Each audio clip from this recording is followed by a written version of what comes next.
Vi mødes til Alfa her i kirkeskolen, hvor vi vil begynde vores aften.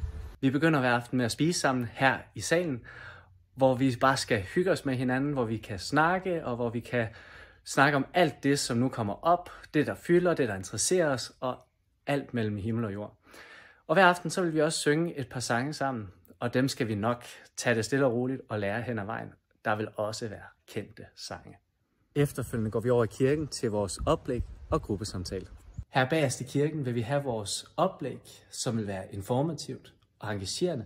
Vi vil få noget viden, vi vil blive udfordret, og der vil komme nogle spørgsmål og også nogle begyndende svar på nogle af de tanker, som vi går med.